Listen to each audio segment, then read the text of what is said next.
was not so happy, being lonely, living without you. So I prayed so hard for your love.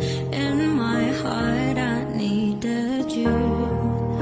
Then just look up in the sky, and I'm thinking why, oh why. Binilan ko po kayo ng face mask. Yan po ay gagamitin nyo po.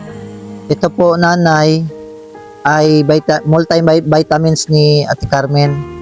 Inumin mo yun, Carmen, ha? Multivitamins mo, ha?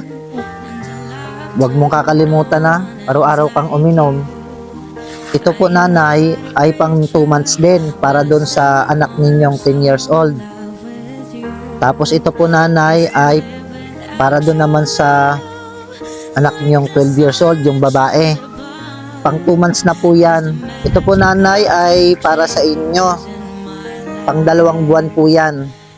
Ito po ay para kay tatay. Iinom kayo ng vitamin A para kayo lumakas at gumaling, ha? Kasi yan ay tulong ng sponsor.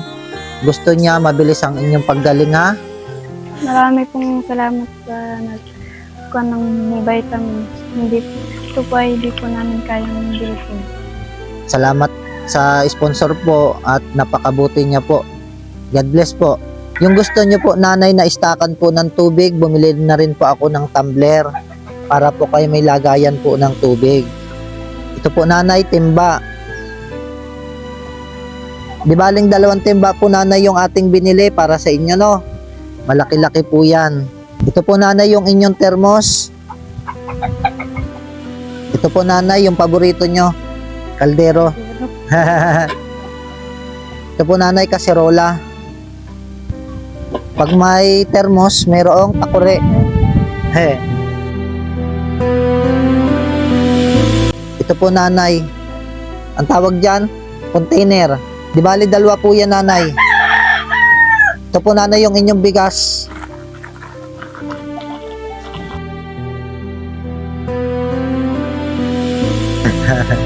Apo, nanay, 2. Yan. Dahil naman kayong 2 ay masipag maglaba, ito, stainless, matibay-tibay. Oo. Yung uling nyo po, nanay, kunin nyo na lamang po dun sa bahay, no? Pabuhat nyo na lamang, no? Ano po, nanay, gusto nyo pong sabihin? Maraming salamat po sa nagpadala sa amin at yung mga gusto namin gamit ay nabibigyan namin bago yung vitamin. May mga gamit pala, nanay, na gusto kayong bilhin, kaya lang din nyo mabili. Pero yung mga nasa harapan ninyo, yan ba yung mga gamit na gusto ninyo? Ari na nga po yung gusto namin. Ikaw, Ate Carmen, anong gusto mong sabihin dun sa nagpadala? Maraming salamat po. Sana po ay patuloy po siyang pagpalain ng Panginoon. Bagamat nakakaya po, brother, dahil po natutulungan kami. Masaya po ako dahil may vitamins na po kami. Ako po akalain na maraming tutulong sa amin dahil sa aming kagipitan na nagdaan na ito. Kaya po nagpasalamat sa Panginoon at may tumutulong sa amin. Oo nga po, nanay, mabait po yung sponsor. Marami pong salamat po sa nag-sponsor.